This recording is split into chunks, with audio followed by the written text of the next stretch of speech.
Nuestro tema general es mirando hacia adentro. Estamos viendo a la luz de la palabra cómo debería de lucir nuestra manera de conducirnos como iglesia. Recordemos algo muy importante, y esto es algo que cuando meditamos en ello podemos ver la relevancia. Dios no nos dejó a nosotros la responsabilidad de ser creativos a la hora de decir cómo hacemos la iglesia o cómo nos conducimos como iglesia. Y pareciera ser que a veces llegamos a adoptar ese pensamiento, que queremos ser creativos a la hora de decir cómo es que debe de hacerse iglesia, cómo conducirnos, cómo dirigirnos, qué implementar, etcétera, etcétera. Es cierto que Dios ha guardado ciertos silencios, pero en lo más importante y en lo más trascendente Dios se ha revelado. Entonces hemos estado viendo esto. La semana pasada empezamos a observar cómo debería de lucir la disciplina bajo una pregunta que si esta era bíblica. Pudiera ser que todos dijeran, pues claro que es bíblico practicar en la iglesia la disciplina, pero cobra más relevancia cuando las verdades expuestas logramos hacerlas nuestras. Es decir, cuando después de haberlas meditado, evaluado, revisado en la Biblia, somos convencidos por el testimonio de las Escrituras y decimos, esto debe de ser así. Puesto que Dios ha hablado, Dios nos ha dejado testimonio. Solamente cuando hacemos este ejercicio de hacer nuestra una verdad, es que podemos estar convencidos y podemos ver lo importante. Así que teniendo ya un fundamento de las Escrituras, de por qué esto es algo bíblico y necesario, podemos entonces empezar a evaluar cuál es el siguiente paso. Vimos las palabras de Jesús respecto a la disciplina, además vimos las palabras de los apóstoles respecto a la disciplina. Vimos además un caso muy particular en la iglesia, en 1 Corintios 5, donde la iglesia se ve envuelta en la necesidad de aplicar la disciplina y Pablo les dice, háganle así.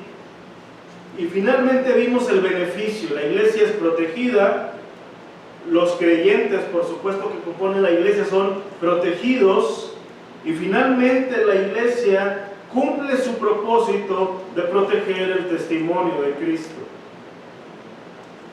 Así que hoy vamos a ver otro aspecto más de este tema y es lo siguiente.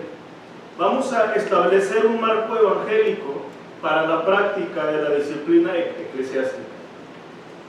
Así que nuestro título es este, estableciendo un marco evangélico para la práctica de la disciplina eclesiástica. Déjeme explicar a qué me refiero con establecer un marco. Una de las manifestaciones en donde podemos ver aún nuestra naturaleza caída es la impaciencia. Somos muy impacientes en todo y en los procesos solemos ser más. Cuando un pastor, hablando de un contexto eclesiástico, un pastor quisiera que por haber predicado una vez respecto a lo que Dios opina del chisme, sería suficiente para erradicar esto de la iglesia. La realidad es que no es así. Se dice una vez, se dice dos veces, se dice muchas veces y hay un proceso bajo el cual la iglesia está evaluando y llevando un pensamiento, es decir, así dice Dios de este tema. Así inicia, así termina y estas son las cosas que deberíamos de practicar si queremos erradicar esto. Es un proceso. Y aunque es cierto que esto que hemos estado viendo no es nada nuevo y no es algo que nunca se haya dicho o practicado o envuelto, la iglesia del Señor cada cierto tiempo tiene que volverse a evaluar respecto a estos temas y ver bajo qué proceso está la iglesia.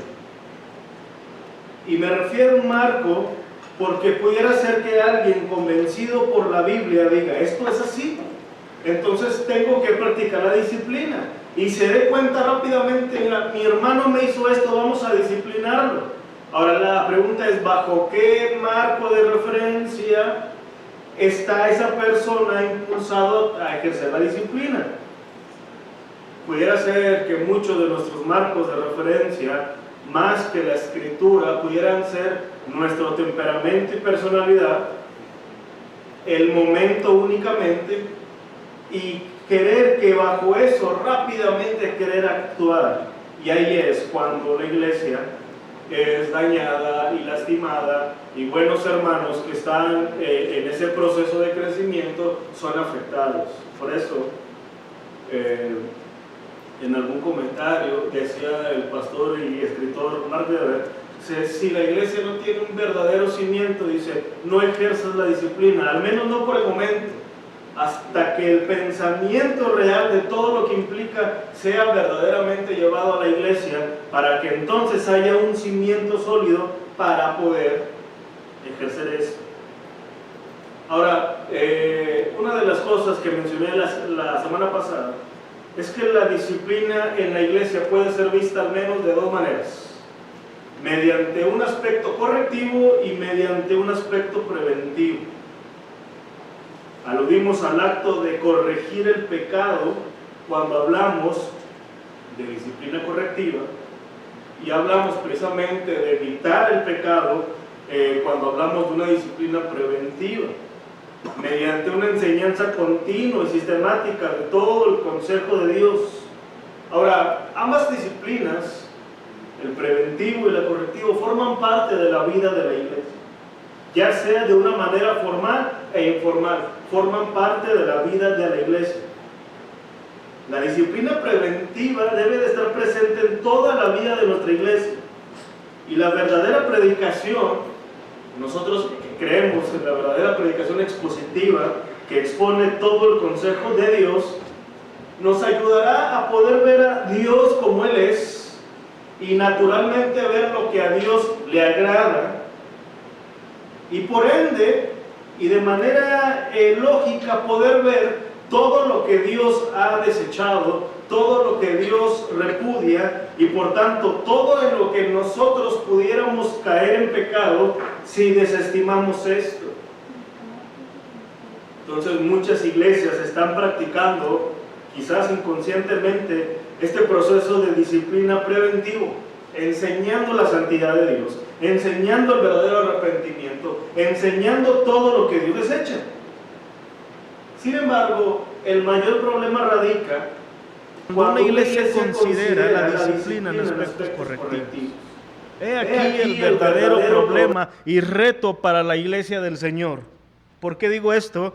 Porque en este proceso ya se cometió la falta o unas faltas, ya hay gente involucrada y ya hay buenos hermanos, verdaderos hombres que han sido comprados por Cristo, que han sido afectados o están siendo afectados, directa o indirectamente.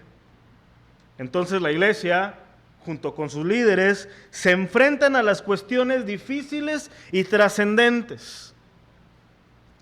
¿Cómo disciplinamos?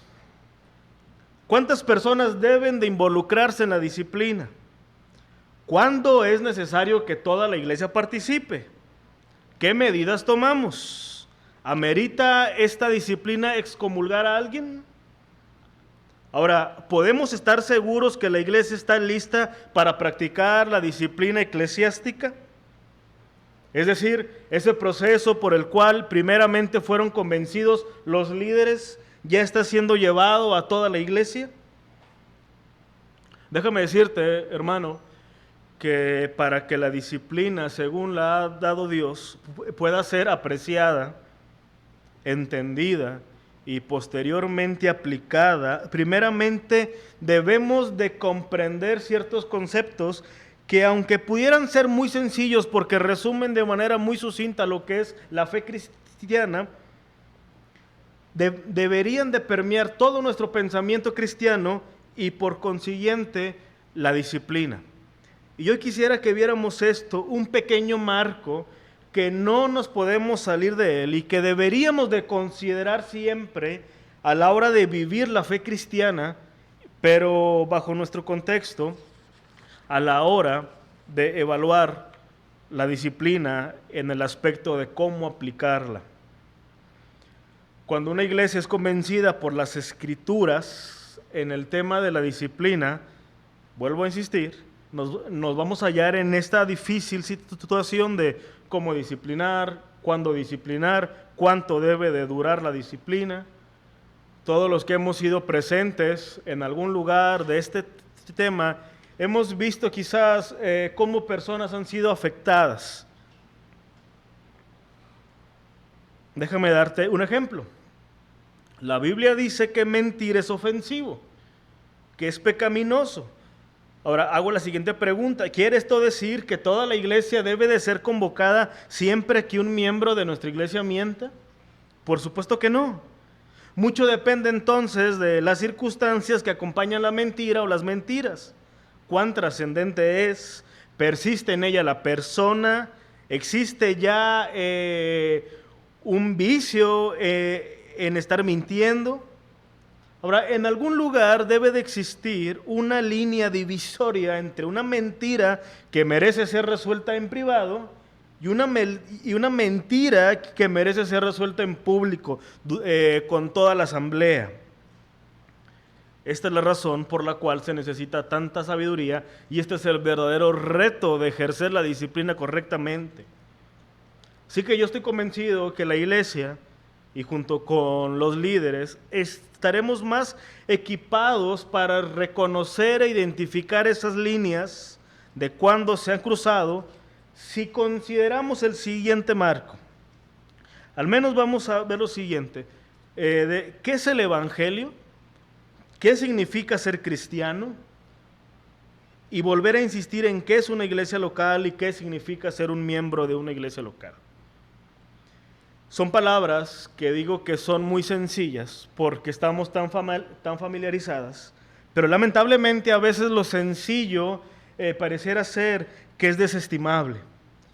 Y cuando alguien titubea de un creyente de dime qué es el Evangelio, dime qué significa ser cristiano, dime qué es una iglesia local y qué es un miembro de una iglesia local, no estamos listos para entonces tener un buen marco de referencia para el ejercicio de la correcta disciplina según Dios. Así que, en primer lugar, hermanos, vamos a ver qué es el Evangelio y por qué esto es importante a la hora de considerar el tema de la disciplina. Bueno, el primer concepto que debe permear nuestro marco evangélico para la disciplina es el Evangelio. Es el Evangelio. El creyente se rige por el Evangelio, y aunque son muchas las implicaciones, cuando hablamos del Evangelio, al menos deberíamos de entender lo que quiso decir Pablo cuando mencionó en 1 Corintios 15, 1 al 4, además os declaro, hermanos, el Evangelio que os he predicado, el cual también recibisteis, en el cual también perseveráis, por el cual asimismo, si retenéis la palabra que os he predicado, sois salvos si no creíste en vano, porque primeramente os he enseñado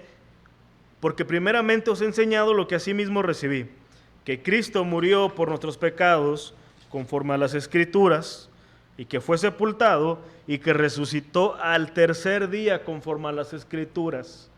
El Evangelio, esta sencillez que pareciera ser que todo creyente conoce y domina, el mensaje que predicamos, el mensaje por el cual llegamos a ser cristianos y el mensaje por el cual ahora nos regimos, pareciera ser que es algo tan sencillo y tan superficial que muchos lo catalogan como algo digno de ser llamado leche en términos cristianos.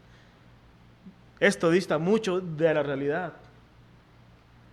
El Evangelio es la buena noticia que llega al final de una larga y trágica historia acerca de nosotros, de los seres humanos. Hombres que se han rebelado contra Dios y que hubo un momento en que se declararon a sí mismos reyes sobre este mundo. Ahora, yo estoy convencido que no podremos ejercer adecuadamente la disciplina correctiva y eclesiástica si nos olvidamos de esta sencilla pero profunda realidad. El hombre es pecador y el hombre que ha sido ya regenerado sigue pecando. Cuando nos hallamos en la dinámica de ejercer disciplina, nos estamos enfrentando a cristianos pecadores. Y quizás nos pudiéramos estar enfrentando a hombres que aún no han sido regenerados, que aún están bajo la ira de Dios, que aún no han sido reconciliados y que por tanto son cosas que debemos de considerar. Cada vez que escuchamos el Evangelio o la palabra Evangelio, tenemos que traer a la mente que Dios creó a los seres humanos a su imagen y trasladamos la mente al Edén, el paraíso. Dios los constituyó a su imagen para que con su forma de vivir reflejaran esto. Los llamó a gobernar con obediencia para que gobernaran como Dios gobierna, con bondad, justicia, santidad y amor. Pero lamentablemente el relato de Génesis nos dice que nuestros padres decidieron que eran más sabios que Dios y que escogieron gobernarse a sí mismos. Corrompieron su naturaleza y se ganaron el castigo de la muerte. Así que cada vez que nosotros vemos el Evangelio, nos trasladamos a la historia, por ejemplo, de nuestros padres, nos trasladamos a la historia de Israel y recordamos que tan solo es una extensión de nuestra propia historia. Hombres pecadores que se han rebelado contra un Dios santo y que en algún momento pensamos que nosotros teníamos el método divino o el mejor método para acercarnos al Padre. En primera instancia, el Evangelio es una historia de tragedia, de cómo nosotros nos rebelamos contra el Señor. Pero ahí no te termina. La buena noticia que llega al final de todo esto es que el hijo de Adán, o el segundo Adán, vino a hacer lo que ni el primer Adán ni Israel hicieron: gobernar obedientemente y ganar un pueblo para Dios. Aquel que era la misma imagen de Dios vino como un hombre y estableció un reino obedeciendo a su Padre hasta lo sumo. Lo interesante es que Cristo no solamente estableció un reino, sino que ganó un pueblo para sí mismo por medio de su muerte.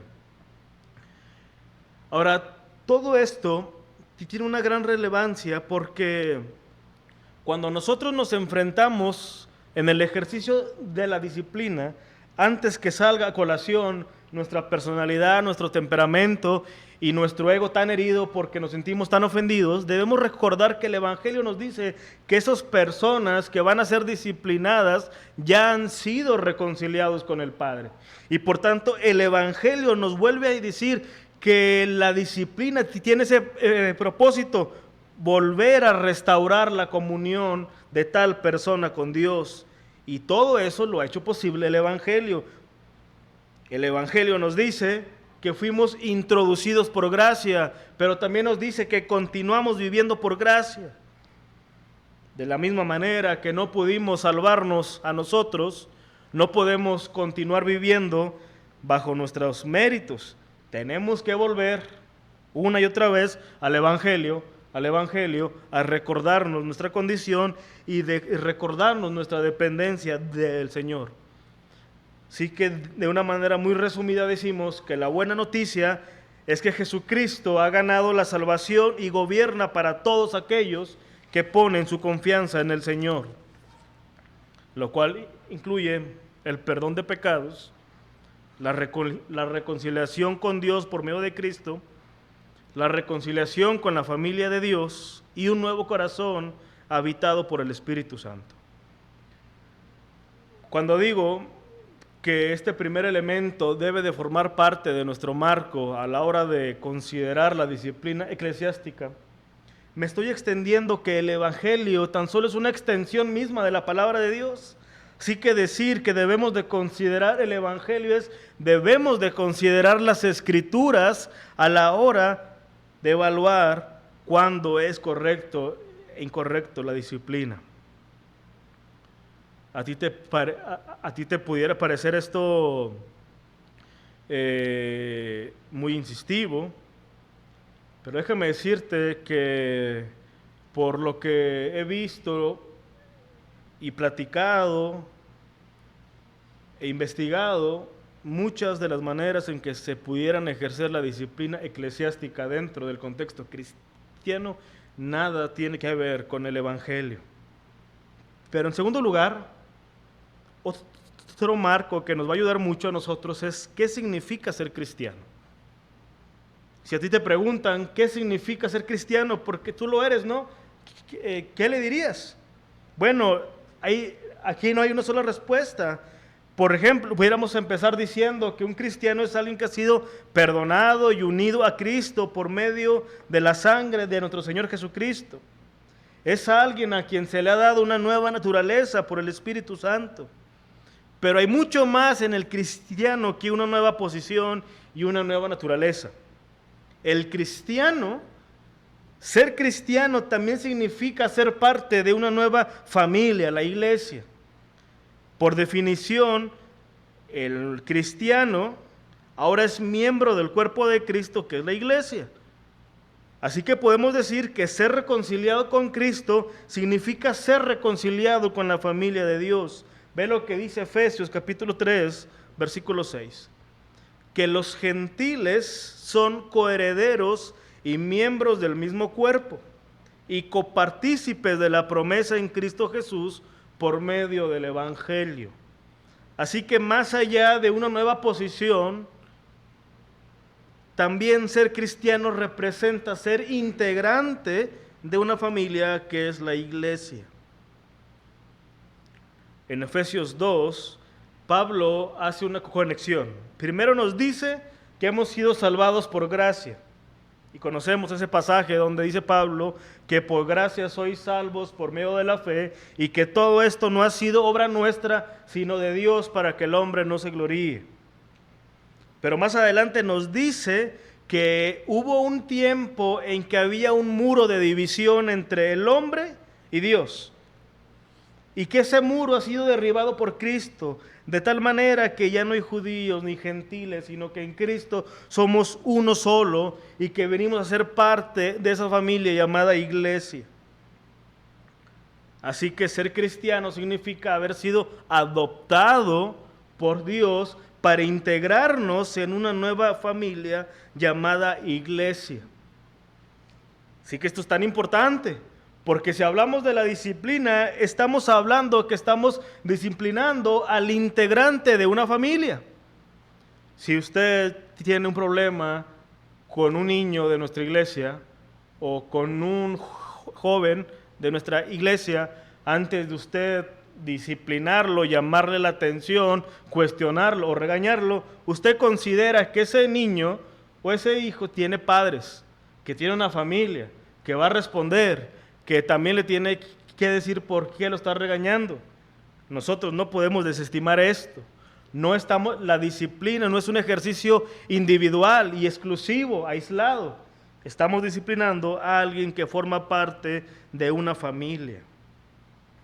Pero además de todo esto, es importante saber que un cristiano, además de una nueva posición, de una nueva familia, también el cristiano es un representante de Jesús y por tanto representa a Dios. De hecho, de manera directa, a veces no lo decimos así, pero esto es lo que decimos cada vez que practicamos el bautismo y la cena del Señor. Cuando bautizamos a una persona, estamos diciendo que el bautizado ahora se identifica con el Padre, con el Hijo y con el Espíritu Santo. Y cuando alguien participa de la Santa Cena, esta persona está anunciando su muerte, la de Cristo, y ahora la incorporación al cuerpo de Cristo. Entonces está representando al Padre. Dios quiere que sus hijos sean señalados y apartados. Dios demanda una separación entre sus hijos y el mundo. Y todo esto, vuelvo a insistir, es relevante para la práctica de la disciplina porque ella intenta resguardar nuestra identidad santa con Cristo. Dios quiere que seamos santos porque Él es santo. Y bajo esta realidad Dios ha dado un método divino para resguardar la santidad de su pueblo, que es la disciplina. Los cristianos representamos a Dios aquí y ahora. Imagínate cómo sería la vida de todos los creyentes y cómo sería la vida de las iglesias si siempre tuviéramos presente en todo momento a quién representamos. Así que el cristiano es alguien que lleva el nombre de Cristo en la tierra, alguien que declara su evangelio y que ha sido unido a la iglesia por la cual Cristo dio su vida. Así que, resumiendo esto, podemos decir que el cristiano es un embajador, alguien cuya identidad y trabajo se funden en uno. Todo lo que el embajador es, dice y hace, representa a su rey, y esto aplica para nosotros. Todo lo que un cristiano hace, dice y piensa, representa a Cristo. Así que cuando alguien dentro de una comunidad formalmente llamada iglesia no está representando adecuadamente a Cristo, es entonces donde entra en función la iglesia bajo el método divino y cuestiona qué está pasando en tu manera de representar a Cristo. Algo estás dejando de hacer o algo estás empezando a hacer que tu principal trabajo, representar a Cristo, se está viendo comprometido. Y esto nos lleva a un tercer aspecto. ¿Qué es la iglesia local? Bueno, estuvimos hablando de todo esto en su momento, pero déjame resumirte esto.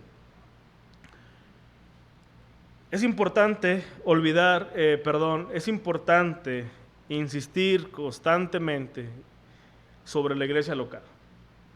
La disciplina eclesiástica no tendría razón si desestimamos la iglesia local.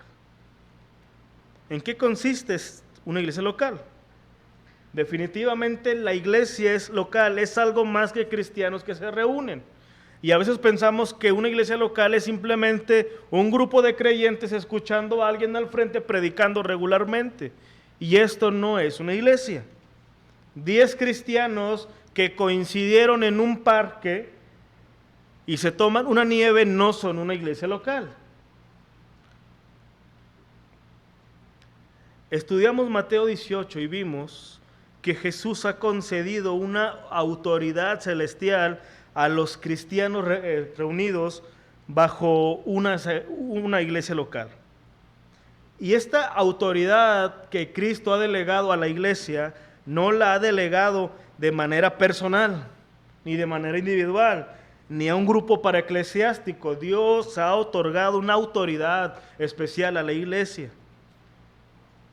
Más específicamente, ha concedido a las iglesias locales la autoridad de utilizar las llaves del reino para practicar y mantener todo aquello que Dios ha instituido, lo que nosotros llamamos como sacramentos. Alguien que se convirtió al Señor bajo la predicación en una página de YouTube o algo, él no se puede decir a sí mismo, me voy a ir a tal país a ser misionero y voy a bautizar gente y voy a practicar la cena del Señor. No, Dios no le ha dado tal autoridad a personas individuales, se la ha dado a la iglesia. Esto lo vemos en Mateo 16, en Mateo 28. Jesús autoriza a la iglesia local para utilizar las llaves del reino. Y esto era muy, muy importante porque estuvimos viendo que cuando Jesús le dice a Pedro, ¿y tú quién dices que soy yo? Y Pedro da una declaración y dice que sobre la declaración de Pedro de que Cristo era el Señor está fundamentada la iglesia, y posteriormente a eso se le llamó el fundamento apostólico. Así que la iglesia tiene la autoridad de pararse frente a las personas a los que van a confesar a Cristo, considerar su confesión, lo que cree de Cristo, y pronunciar un juicio oficial en representación de Dios, es decir, este es un verdadero creyente. Por eso dice que tiene las llaves del reino. Su confesión es apropiada. ¿Es este un confesor genuino? Ahora, esto es muy importante de considerar porque la iglesia local sigue este ejemplo que nos brindó Jesús cuando se le preguntó que quién pensaba Pedro que era el Cristo. Así que la iglesia, históricamente y bajo la autoridad divina, lleva a cabo esta tarea. Ejerce los sacramentos, y tiene la autoridad para declarar en la tierra quién es un verdadero ciudadano del reino y por tanto quién representa el nombre de Jesús en este mundo. Cristo no ha autorizado a las personas para decidir de repente quiénes son cristianos y colocarse entre las naciones para decir, ellos lo representan. Eso fue para la iglesia. Vean Hechos 2:38.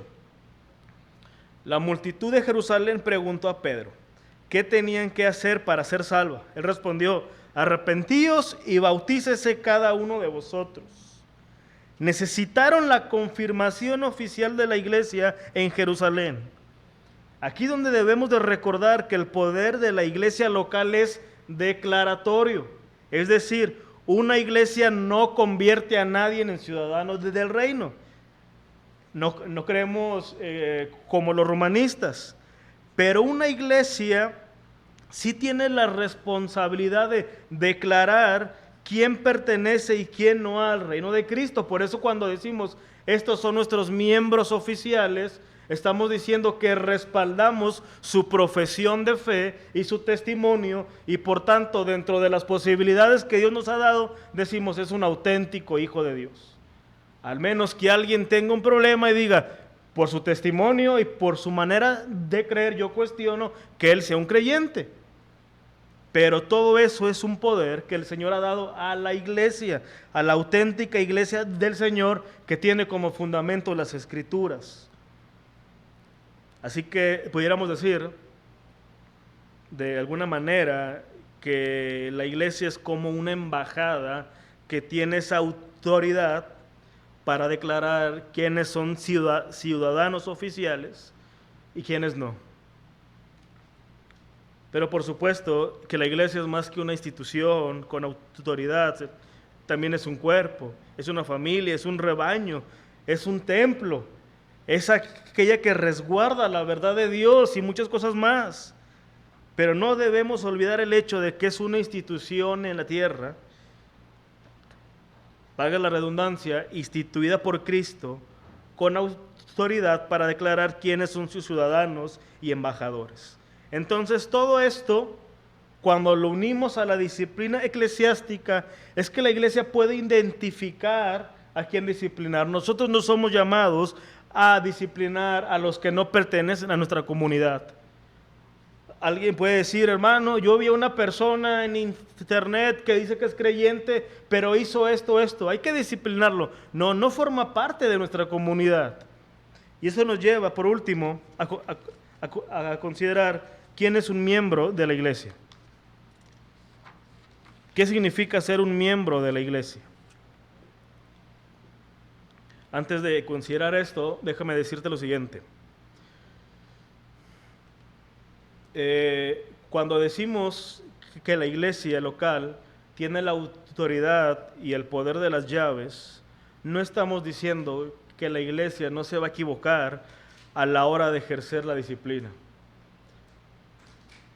Aún bajo la realidad que hemos sido instituidos por Cristo, la iglesia sigue siendo imperfecta, sigue siendo santificada y probablemente la iglesia cometerá errores en esto, como cualquier otra institución establecida por Jesús. Así que la iglesia local es una representación imperfecta de la iglesia de Cristo. Pero aunque comete errores como nuestros gobernantes, y aunque nosotros como padres cometemos errores, no por esto dejamos de ser instituidos y no dejamos de tener la autoridad de parte de Dios. Ahora sí, ¿qué significa ser un miembro de una iglesia? Bueno, cuando vimos este tema, vimos que de manera muy sencilla es la declaración de que una persona es un verdadero ciudadano del reino de Cristo. Es ese pasaporte. Es un anuncio que la iglesia hace donde da credibilidad a la confesión de un creyente. Es alguien que reconocemos como válida su profesión de fe. Más concretamente, la membresía de la iglesia es una relación formal entre la iglesia local y un cristiano que se caracteriza por la confirmación de la iglesia, la dirección de un discipulado cristiano y una sumisión cristiana para vivir ese discipulado bajo el cuidado de la iglesia. Observa los siguientes elementos. Nosotros como iglesia confirmamos la profesión de fe y el bautismo de la persona como formalmente creíble. Tú podrás recordar que cuando hemos bautizado, preguntamos a la persona que si él ha creído verdaderamente en Cristo Jesús, que si la persona está consciente de su salvación. Si alguien dijera, él dice eso, pero su manera de vivir, su manera de creer, yo he platicado respecto a Cristo y tiene ideas ajenas a la Biblia, esa persona debe decir, no es digna de ser recibida como miembro porque no tiene claro qué es el Evangelio y su testimonio no da pauta para decir que lo ha entendido. Pero una vez que damos crédito a eso, nosotros como iglesia nos comprometemos a supervisar el discipulado de esa persona. Y hemos dicho que el discipulado bíblicamente, más allá de impartir una lección, es ese proceso de santificación por el cual estamos tú y yo ahorita. Mediante la predicación de la palabra, mediante la comunión de los santos, mediante pláticas personales, mediante la disciplina, estamos siendo disciplinados. Así que la iglesia supervisa el discipulado.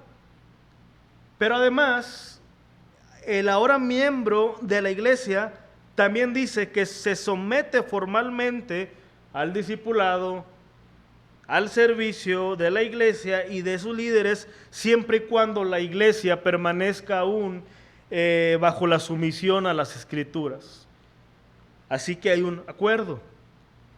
No existe un auténtico cristiano sin que se una a una verdadera iglesia local. Así que cuando hablamos de cristianos que no toman con seriedad la iglesia local, que no están comprometidos con lo que la iglesia predica y enseña, ponemos, entre comillas, su posición de miembro en la iglesia.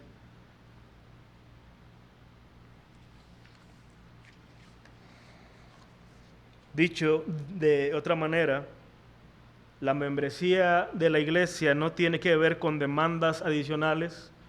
No estamos hablando aquí de legalismo, no estamos hablando de imponer cargas.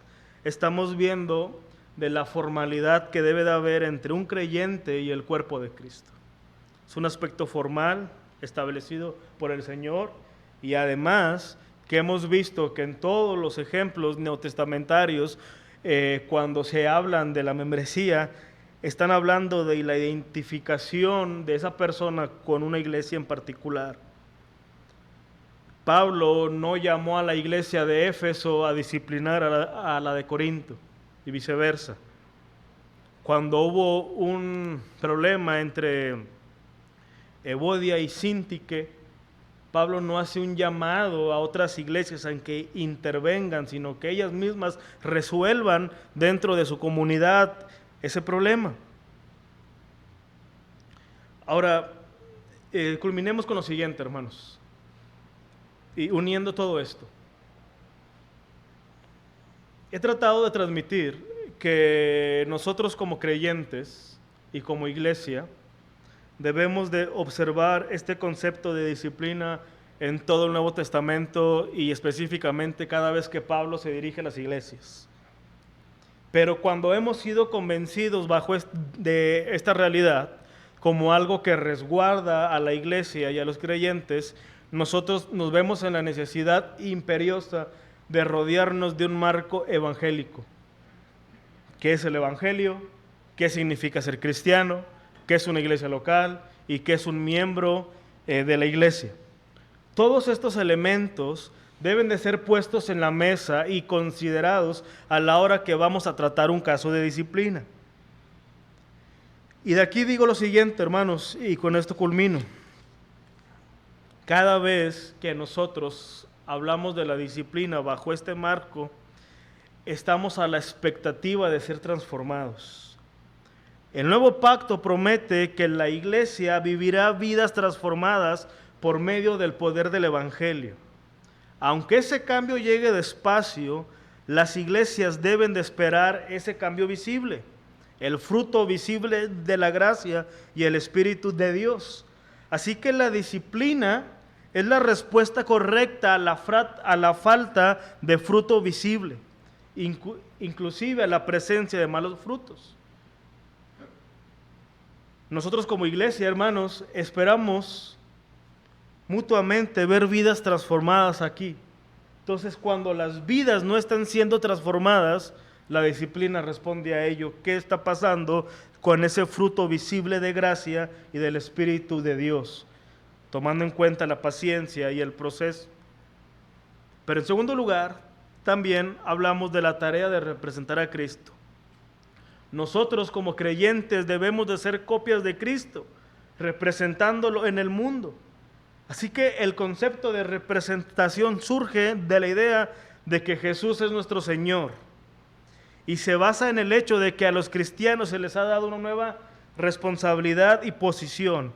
Así que la disciplina también es la respuesta adecuada cuando los cristianos no representan a Jesús y no muestran su deseo de representarlo. ¿Por qué alguien dentro de una comunidad de creyentes quisiera ser parte de la iglesia cuando no está dispuesto a representar a Jesús? En tercer lugar, la autoridad de la iglesia local. Hemos visto que Jesús concedió a la iglesia local la autoridad de las llaves para confirmar oficialmente a los ciudadanos del reino y supervisarlos. Las iglesias no convierten a la gente en cristianos, es una realidad, solamente el Evangelio mediante el Espíritu Santo lo hace. Pero la iglesia, nosotros sí tenemos la autoridad para reconocer quién es cristiano y quién no lo es. Y tenemos la responsabilidad de declararlo públicamente ante las naciones. Por tanto, cuando una iglesia se halla en un momento difícil, pero necesario, de tratar un caso de excomunión de la iglesia, no consiste en expulsar a una persona física de las reuniones públicas. Lo que estamos diciendo es que como iglesia y bajo la autoridad de Cristo, ya no podemos seguir confirmando que esa persona es un auténtico representante de Jesús. Esa es la realidad de la disciplina en grados finales. La excomunión es la declaración de la iglesia de que ya no puede confirmar que una persona sigue siendo cristiana. Y Jesús en su sabiduría dio un proceso para tratar de evitar de llegar a ese punto.